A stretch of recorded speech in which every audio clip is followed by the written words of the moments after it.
Welcome to Rudra TV. ద్వైపాక్షిక సంబంధాలను పెంపొందించేందుకు పాక్ నేవీ ఇటీవల బంగ్లాదేశ్ నౌకాదళ ప్రతినిధి బృందాన్ని కరాచీకి ఆహ్వానించింది. ఇక్కడ నావికాదళ ప్రధాన కార్యాలయం ఉంది. బంగ్లాదేశ్ లో షేక్ హసీనా మరియు మొహమ్మద్ యూనస్ నిష్క్రమణతో నాయకత్వ బాధ్యతలు స్వీకరించడంతో పాకిస్తాన్ తన తూర్పు పొరుగు దేశంతో సంబంధాలను బలోపేతం చేసుకోవడానికి ఒక ప్రధాన అవకాశాన్ని చూస్తుంది. బంగ్లాదేశ్ తో పాకిస్తాన్ కు పెరుగుతున్న స్నేహం న్యూఢిల్లీ ప్రభావాన్ని ఎదుర్కోవడమే లక్ష్యంగా ఉందని నిపుణులు భావిస్తున్నారు.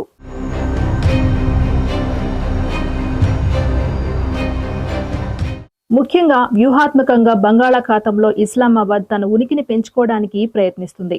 ద్వైపాక్షిక సంబంధాలను పెంపొందించేందుకు పాక్ నేవీ ఇటీవల బంగ్లాదేశ్ నౌకాదళ ప్రతినిధి బృందాన్ని కరాచీకి ఆహ్వానించింది.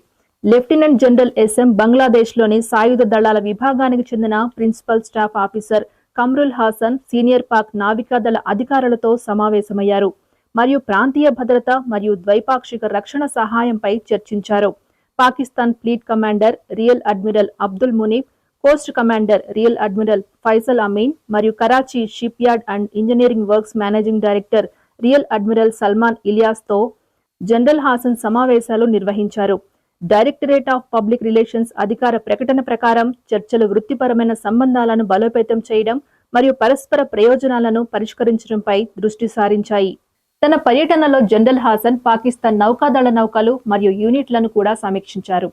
ప్రాంతీయ సముద్ర భద్రతను పెంపొందించడం మరియు ఉమ్మడి సైనిక విన్యాసాలు, ద్వైపాక్షిక సందర్శనలు మరియు శిక్షణ మార్పిడి కార్యక్రమాలతో సహా సహకారం యొక్క సంభావ్య రంగాలను అన్వేషించడంపై చర్చలు దృష్టి సారించాయి.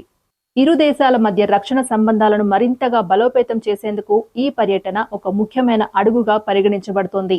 బంగ్లాదేశ్ నాయకుడు మహమ్మద్ యూనస్ భారతదేశం పట్ల స్నేహపూర్వకంగా లేని దేశాలతో సంబంధాలను పెంపొందించడం ద్వారా స్పష్టమైన భారతదేశ వ్యతిరేక వైఖరిని తీసుకున్నారు.